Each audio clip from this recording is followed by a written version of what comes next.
महाभारत युद्ध में 13वां दिवस कौरवों और पांडवों दोनों के लिए सबसे त्रासद दिन था।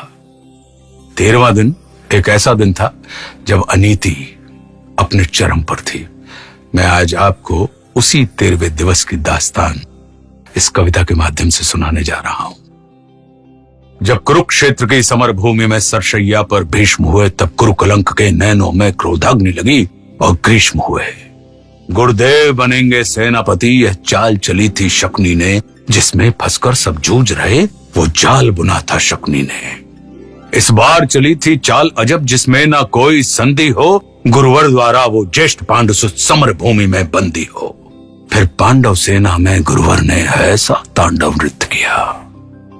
फिर पांडव सेना में गुरुवर ने ऐसा तांडव नृत्य किया, सब समर मुंड से पाट दिए, कुछ ऐसा चित्र विचित्र किया। निज सेना की यह दशा देख अर्जुन को क्रोध अपार हुआ। बज उठा कृष्ण का पांचजन्य, फिर गांडीव का टंकार हुआ। कौरव सेना के होश उड़े जब गुरुवर का रथ चूर हुआ। जो सोचा था वह विफल हुआ, सब सपना चकनाचूर हुआ।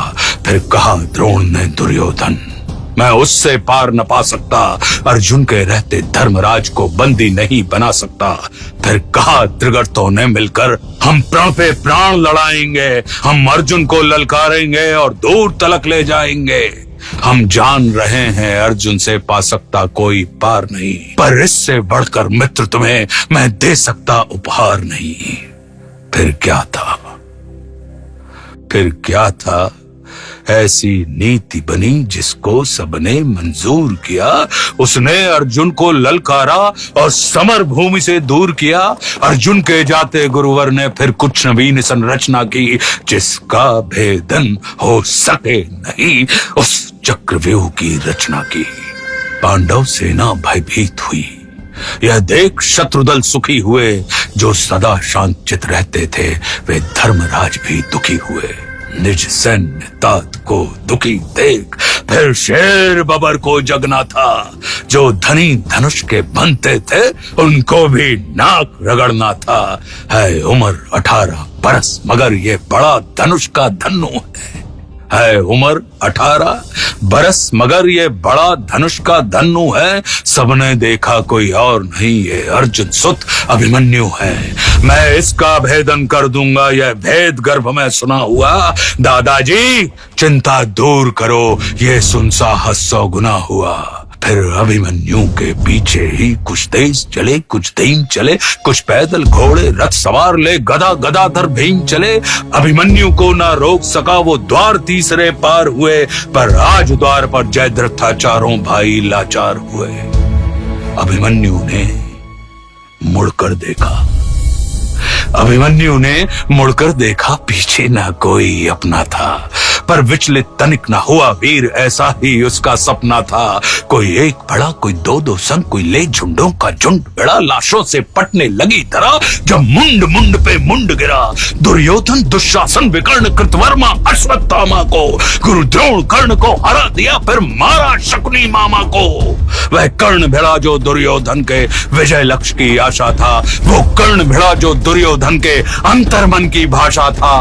वह कर्ण भिड़ा जो 100 बाण चलाने वाला था, वह कर्ण भिड़ा जो दुर्योधन को विजय दिलाने वाला था। सबने देखा वो अंगराज रथ सहित धरा पर पड़ा मिला।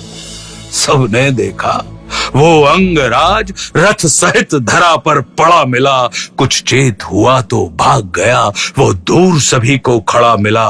फिर दुर्योधन हो गया कुपित, ले सबका नाम पुकारा है। सब ऐसे साथ मिलकर मारो, ऐसा आदेश हमारा है।